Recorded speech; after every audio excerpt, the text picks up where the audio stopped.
कुमार स्वामी नायक गोंगो लुगु लटोका radio FIJI 2 में पुराना गाना लगे हमें बहुत अच्छा लगे. Radio FIJI 2 देश की धड़कन. FIJI in this bulletin, budget debate heats up in Parliament. Locals now our tourist, says Minister. And Fijians need assistance, says UN. From the studios of FBC Suva, Jackie Spate. The 2020-2021 national budget is aimed at assisting everyone who is either directly or indirectly affected by COVID-19 and to also avoid what could be the worst economic crisis. Delivering his budget response yesterday, Prime Minister Bainimarama says Fiji is pressing forward with maybe the boldest national budget in Fiji's history. The Prime Minister says it's important that Fiji builds its way out of the pandemic crisis by working together. When a job is lost, you lose more than a paycheck. You lose a sense of purpose. You lose a piece of who you are as a person, as a wife, as a husband, as a provider for your family. The countless Fijians I've met with need help now, and they will get it. But these Fijians want more than just a handout. They want the dignity of working again. They want their business open again. They want to see their country back from the brink. The government has provided almost $300 million in direct support to cane farmers over the past 7 years. Prime Minister and Minister for Sugar Industry, Bainimarama, says the government is also providing cane planting grants in an effort to increase quality sugarcane supplied to the mills. The Minister for Sugar Industry says they have outlined some of the assistance that will be provided to cane farmers this crushing season. Cane growing is the only agriculture sector to which we guarantee a price per ton. And that relief comes on top of the cane planting grant, the building of new cane access roads, the subsidization of fertilizer and weedicide, the buying of new trucks, the assistance we grant new farmers, and our commitment to accelerating mechanization, all which are fully funded this year. But in our time, no money was given to us whatsoever. But this time, government been giving them grant to plow the field and plant new canes. I haven't seen much new cane being planted. And so quality of the cane is the question. Opposition member KEPA claims the national budget did not offer anything for workers in the informal sector. In her address to Parliament yesterday, KEPA says Fiji is in dire straits economically. She adds that many people are suffering during this time and the government is showing little remorse to those affected. The MP says there is evidence that many Fijians are in despair, feeling abandoned, with every day being a struggle. Sashi Kiran, who is the Chief Executive of the Foundation for Rural Integrated Enterprises and Development, said recently that informal sector workers who relied on tourism had no income and no safety net. The budget offered them nothing. Ms. Kiran met with a young single mother who had not eaten for 4 days. She had, however, managed to scrape together enough food for her little daughter. Her situation had worsened when she lost her job as a sales girl in a small shop. The job had paid her only between $70 to $80 a week. Leader of opposition SITIVENI believes that Fiji could get through this economic downturn if we all share collective responsibility. While contributing to the budget debate, Rambuka suggested that government urgently consider convening a national summit where representatives of key stakeholders from different communities can participate. He adds the people of Fiji must unite and stand together in these trying times, urging that government prioritize the human side of everything and keeping in mind the future of our citizens. Indeed, the whole world needs to stand together to fight the pandemic and come out of the predicament that we are in today. In view of this, Mr. Speaker, sir, I urge the Fiji First government to consider and foster genuine discussion on the issue among political parties and communities to build trust and confidence to fight the current economic downturn.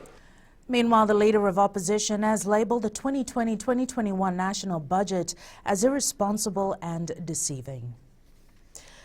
The Ministry of Youth and Sport, through its Youth Feed the Nation program, has provided youth grants to youth clubs.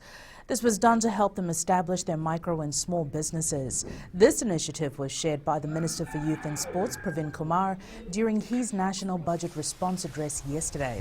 Kumar says most youths who have been laid off from the tourism industry are making use of the initiative provided by the government. We have seen, Mr. Speaker, say in this program how many youths, some from industries like tourism, have successfully repurposed their skill sets to set up businesses of their own, or to engage in community-based food security and climate sustainability programs. We have found that this enables them to support and feed their families and wider communities. The local tourism market is not enough to cater to the fallout from the overseas market, but the industry should value every single customer. Economy Minister Said Qayyum says hotels have now opened up for the domestic sector, which is beneficial for locals. Said Qayyum says ordinary Fijians who could not go on a holiday are now going to resorts that they only dreamt about. He adds there are some cultural changes that the hotel industry needs to take on board. The minister has urged the hotel sector not to close its gates for Fijians if the borders open up. He adds locals are a source of revenue as well. Even before this, even if they wanted to, for example, stop over at a resort to have a coffee, and maybe even a lunch, they weren't actually allowed to go into the resort. You could not go into a resort. They would turn you away because you're a Fijian. It is of utmost importance to ensure that Fijians continue to have access to social services and social protection during this crisis. The United Nations says access to these services will counter the impact of COVID-19 on poverty, food security, nutrition, education outcomes and gender-based violence. Resident Coordinator Sanaka Samarsina highlights that the greatest impact of the pandemic is on the most vulnerable. Through a UN impact assessment, he says they are ready to support the Fijian government. We've understood what the impact is. We also understood that the impact will keep changing, will keep evolving because this crisis is sadly far from over, and so we need to keep the finger on the pulse. We will need to look at the utilization of the resources we have very carefully so that we are able to address the very challenging situations that we have ahead of us. Up ahead, Sevens players feature in Skipper Cup and NAVUA register first win.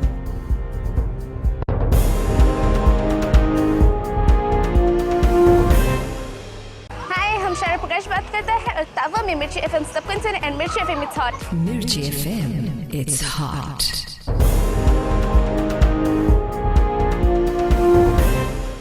Fans can expect to see some of our national sevens reps in round 2 of the Skipper Cup competition.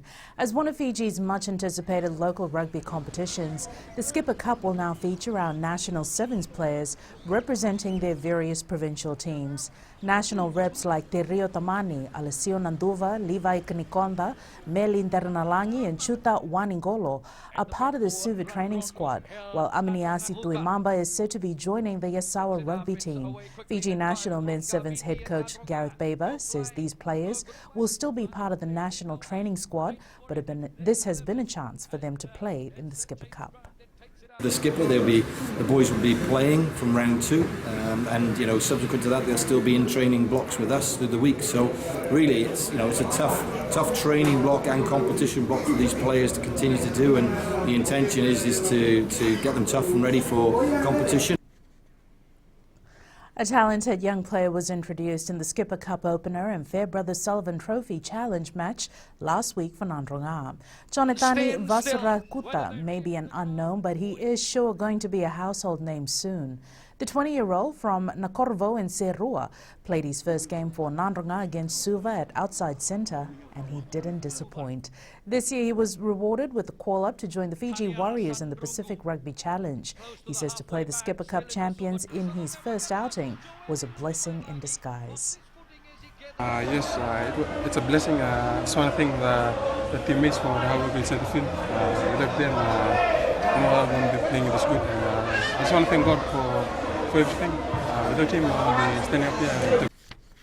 Teamwork was the key behind NAVUA registering their first win against NASINU in the Vodafone Premier League at Ratadakambao Park on Sunday. Locked at 2-2 in the final minutes of play, NAVUA captain Vinny Chand was the hero of the side when he scored a late winner to give them a much-needed 3 points and the win. NAVUA coach Mohamed Shafiel says the team stepped up to the second half to give his side their first win from 7 matches. I really told them it's a do-and-die situation for us. And then they really performed the way we required them to do it. And yeah, they were all eager to win today.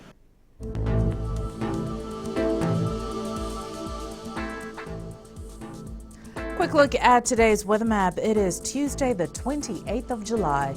Expect for your Sawa group, Lau and Lomaiviti group to have strong southeasterly winds with average speeds of up to 50 kilometers an hour. Elsewhere, moderate to fresh southeast winds, gusty at times with rough seas, cloudy periods with brief showers over Vanua Levu, the eastern and interior Viti Levu. Fine weather expected elsewhere. And that is your FBC Morning News. Join us at 1 p.m. and 7 p.m. for our major bulletin. Remember, in times of crisis, you need factual news that you can trust. Stop believing fake news about the COVID-19 on social media. Fight misinformation by getting only the facts about the coronavirus from verified news sources like FBC's TV, radio and digital media news. www.fbcnews.com.fj. Keeping Fijians connected with the truth.